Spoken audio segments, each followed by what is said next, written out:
We would like to thank Rails of Sheffield, who loaned us both models.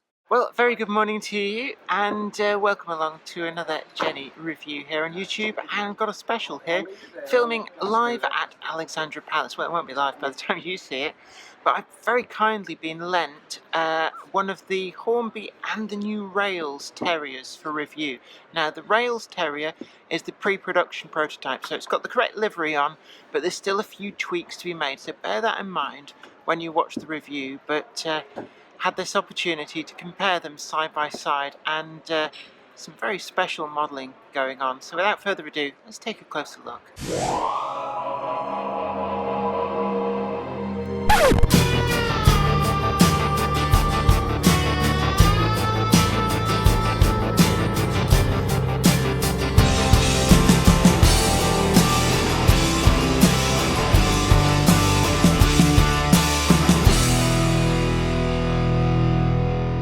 I'm here at Alexandra Palace, and I've very kindly been lent the Rails Dapol Terrier here, and I've also got one of the Hornby models. And what I need to point out is that this is the pre-production model, so this is not exactly as it will be hitting the shops, but certainly it's a really good representation, gives an idea of livery. And I've picked one of the Hornby models here in exactly the same livery, and I'm actually really impressed with these.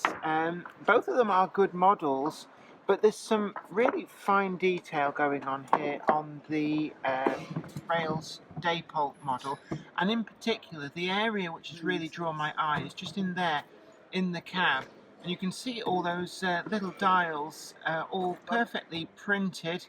And for me, the real killer is the glazing in there. Now, if I go back to the Hornby model, you see what I mean about this. In the Hornby model, we've got a kind of glazing bar, and that's front and back, and it makes all the detail of the gauges seem rather fuzzy there, because they're sort of obscured by that plastic bar. And when you look face on at the model there, there's much more of a sort of a fisheye effect on the Hornby model. If we go over to the Rails model, it's a much flatter glazing. I think they've really cracked that really, really well. In terms of other details, I have to say they've both got the detail really, really well.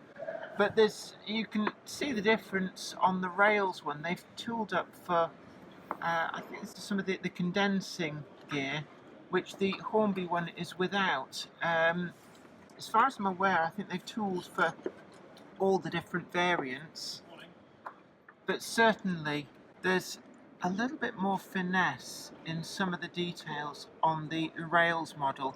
When we look on the top of the Hornby one, we do have some pretty nice rivet detail on there, and it's quite prominent, not overly so, but going back to the Rails model, it's a much finer rivet detail, and certainly really, really well done.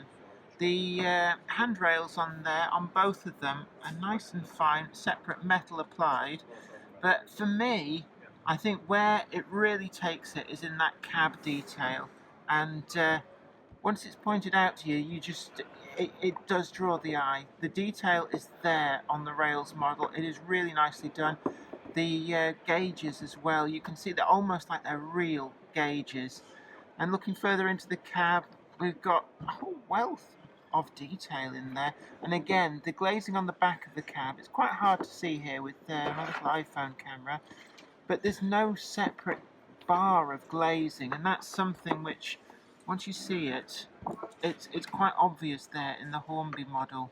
So I know a lot of people, there's been a lot of debate about the Rails versus Hornby Terrier saga, certainly not helped by the James May programme, but for me there's definitely extra points there on the Rails Dapol model. It feels to me that there's certainly a lot more attention to detail in certainly the cab area, and a few other little details. In fact, I'm just looking underneath the boiler there. There's a suggestion of the motion. I'm just seeing underneath there. It doesn't go around. This isn't actually a motorised model, so we get a sense of the presence of the model, but there isn't actually a motor in this one, being a pre-production model. I'm just looking underneath there. We've got quite nice, and seeing, you can see right underneath the boiler. Let's just see how the Hornby model compares.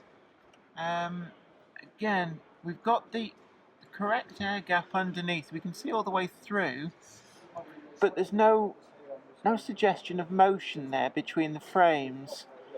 And this is an area I'm seeing more and more on a lot of new models coming through. We get a representation of the actual valves, the pistons in between the frames, and it's just nothing there. But when we go back to the rails one, they've got all that. It's in there, and it is something that you do notice it from normal viewing distance. And I have to say, the more I look at this model, the more I find to like about it. It feels like the attention to detail is there. It doesn't feel rushed in any way. You know, they've gone out of their way to make sure that everything is right. We've also got a full depth coal bunker there, so you can put as much or as little coal as you like in it, whereas the Hornby model is coming with that filled in. If it's anything like the older model, there'll be a metal weight underneath there to give it some extra adhesion on the track. I'm feeling the weight. I mean, bear in mind, this is the proper production model from the Hornby Terrier. There's a decent weight to that, and there's no motor in it, so I don't know whether there's it's probably going to be hollow inside because the gubbins aren't there, being a pre-production. But it's not as heavy, but I suppose we can't really compare that because it's a pre-production model. I'm also told that the chimney cap there, that is going to be altered, so it's not going to look like this on the production model, so no need to worry about that. We've got, see, they've not sprung on that one on the buffers, but neither are they on the Hornby. The coupling rods is probably another area where you can see a difference. So this is the Hornby model. We've got some actually quite large hexagonal nuts on there. We've got the actual shape of the coupling rods nicely done. Let's go back to the rails model, and those nuts are a much more realistic size. I suppose I'm presuming that Hornby have used their standard sized ones, but they look a little bit too big on the Terrier, and that is actually slightly finer there, and the brake gear as well is pretty nice and fine. I think that looks like an etched metal piece. On the Hornby one, what have we got? The brake gear is very, very fine, but there just isn't quite as much detail in there. It's not quite as fine. Now, a lot of people have said the Hornby model, it is cheaper. Yes, that is the case.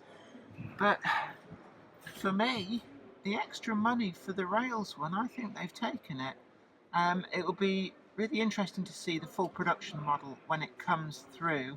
I'm really looking forward to that. But from what I've seen here, they are both good models, but the rails one is edging it. So really want to see what comes through in the full production model.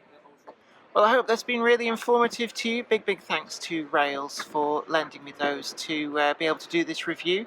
Don't forget to like this video, share it too, and also subscribe to the channel. You'll be the first to know about new videos as and when they go up. But until next time, this is me, Jenny Kirk, from Alexandra Palace, saying you take really good care of yourself, and I'll catch you next time. Bye for now. Today's video has been brought to you in part thanks to the generous donation of my fans on Patreon, and a huge thanks goes out to Anthony Kidson, Mark Anthony, Michael Churchwood, Bob Threeton, Alec Ralph, Anthony Hunt, William Wade, Wayne Johns, and Offshore Alan. If you'd like to help support the show, head on over to patreon.com/Jennifer Kirk. Thank you. Today's video has been brought to you by my books, Bringing Home the Stars, Twinkle Little Star, and also you can get the complete comic collections of All Over the House, Books 1, Books 2, and also the wacky zany Life of Knob T. Mouse. Thanks, and catch you later.